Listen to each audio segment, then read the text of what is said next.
Hello and welcome to Tête à Tête, France 24's flagship interview show. Our guest this week is Masih Alinejad. She is an Iranian journalist and activist who lives in the United States. She's been targeted by assassination and kidnapping plots linked to the Iranian regime, and she is still under FBI protection. She joins us from New York City. Thank you very much for being our guest today. Thank you so much for having me.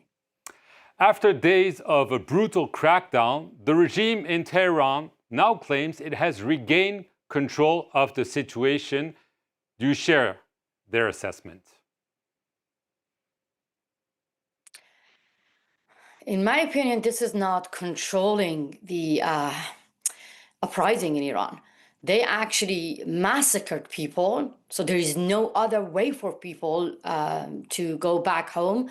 But believe me, more than 20,000 people have been killed. More than 10,000 people have been blinded. This is the tactic of the Islamic Republic. Killing, blinding intentionally is in the DNA of the regime.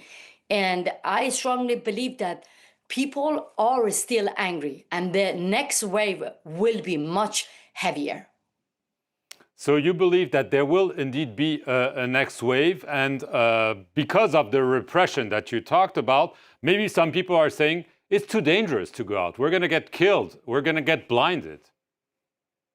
That's correct. When in 2022 people took to the streets, it was because of the murder of Mahsa Amini, a woman who was actually killed in the hand of morality police simply for showing a bit of her hair. So the same regime oppressed people, killed more than 800 innocent protesters. This time, Iranians knew about the risk because they have seen it with their own eyes. In 2019, which we call it Bloody November, the Iranian regime shut down the internet and they killed 1,500 innocent people. So the pictures and images of those who have been blinded were everywhere.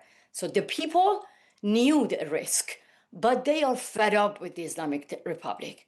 They are fed up with the regime that ruined their life economically, politically, environmentally, culturally, like ruining their normal life. That's why people risking everything to get rid of the Islamic Republic. This time, the main reason was the collapse of Iranian currency, but immediately, it turned to a political uprising against Ali Khamenei and his regime. So for that, I have to say that even being a woman, being a Kurd minority, being a Baluch, being simply a person who wants to have a normal life is a risk in Iran. It's dangerous in Iran.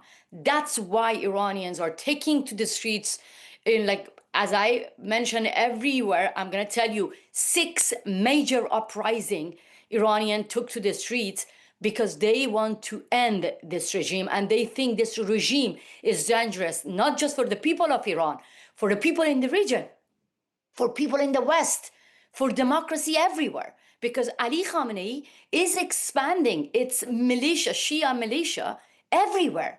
Their terrorism is being the root cause of mayhem and war in the region. In Syria, they're sending money to Gaza, to actually to Hamas, to kill innocent people. And that's why when we see that people are in the streets, we are shocked that why the free world are now actually keeping silence, because the Islamic Republic is dangerous for them as well. Right. Before we get to what the West is doing or should be doing, the Supreme Leader Ali Khamenei said himself that several thousand people have been killed, and some observers believe that the regime wants to actually say we're killing people and show that they're killing people because they want to make sure people get the message that it's them or the regime. That's true. That's true. They want to say that loudly and clearly, that this regime is willing to massacre people, to butcher people in order to stay in power. This is the regime that not only warning the people inside Iran to stay in power, they're warning their opponents outside. So this is the regime that expanding transnational repression everywhere. But it's working. It's not working, because you see that how people are going back to the streets every 2 years or every 3 years. They tired, as you mentioned in your show, they tried to kill me 3 times. Did it work? Am I silent? Could they put me in my home and say, okay, I'm gonna just enjoy my life in America and I'm not gonna speak up? No, I watch over my shoulder everywhere I go, but I am louder and more determined to end this regime. So if you see my life in America being at risk, but I'm still fighting against this regime, millions of Iranians are more brave than me, saying the same thing, that we don't want to live in misery. We don't want to live like a slave. It's either us or either the Islamic Republic. We are more determined than the regime to end this killers and this barbaric regime. First of all, where is Donald Trump? He promised help was on the way, but apparently changed his mind. It could still happen. What are you calling for? I've read that you want military action. You've asked for the US or others to actually kill the supreme leader. Is this what you're advocating? Look, removing terrorists, it's not my demand. So that's why I call on President Trump. You have promised Iranians several times that if the regime start killing them, then you will protect Iranians. The time has come. I strongly believe that Iranians welcomed the message of President Trump and they are taking it serious. And that's why I believe President Trump should call on the leaders of G7, Europeans, his allies, to be united to have one common strategic and calculated actions against the Islamic Republic. If the world do not take serious action, I strongly believe that the regime will turn the mass arrests to mass executions. They said to President Trump, the regime stopped the hanging of 800 people. That shows their fear. That shows that the regime, Ali Khamenei, is scared of President Trump. He took President Trump's message seriously. Then the time has come to be serious and to end this massacre by supporting the people of Iran. Unarmed and defenseless people of Iran are begging the world to save them. I get bombarded by videos of Iranians, thanks to Starlink. I see the dead bodies on the top of each other. The streets, hospitals are full of body bags, mountain of body bags, children, women, men, defenseless people being butchered. That's the message that I receive from people in Iran, saying that these people who are lying down in the streets before getting killed by the security forces, they were asking the world to save them. How do you save them? I mean, are you to be very clear, are you calling for the US to kill Ali Khamenei, yes or no, or other ways to support the Iranian people? Yes, kill Ali Khamenei the way that you kill Qassem Soleimani.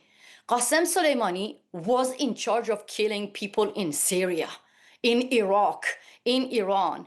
Ali Khamenei is Qassem Soleimani's leader. And I don't understand why you think that Ali Khamenei is different than Osama bin Laden. ISIS behead people. This killer, Ali Khamenei, hang people.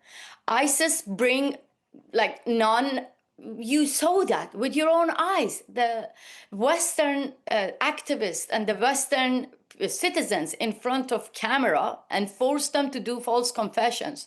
How many times you saw that Ali Khamenei brought Westerners on Iranian state television to do false confession? This is ISIS. And that's why I think the world did a great job by treating ISIS the way that ISIS deserved to be treated. Ali Khamenei is the godfather of ISIS. And I strongly believe that people should listen to the region when they celebrated the murder of Qassem Soleimani. Why they did that? Because they saw this as a sign of justice. If, I keep hearing that journalists asking Maria Corina Machado, the Nobel Peace Prize winner from Venezuela, the same question.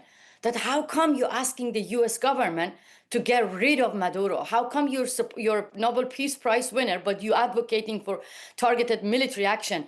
Because we know it. Just very quickly, you mentioned Europe, France. I mean, what do you expect them to do? I have met President Macron during 2022, and I told him that this is a revolution. I told President Macron to take action, to shut down the embassy, to kick out the Islamic Republic diplomats from French soil, because when they don't understand the language of diplomacy, when their language towards their own people is guns and bullets, they should not enjoy the privilege of diplomacy on your own soil, President Macron. But he told me that France is all about diplomacy. I said on his face, you're wrong, Mr. President. France is also about revolution. The French Revolution inspired millions of Iranians. Revolution have different phases. It takes years. If you don't support the people of Iran, then more people will be massacred. But take a stand and support the people of Iran. Because when people got killed at Charlie Hebdo by the Islamist terrorists, Iranians stood with you.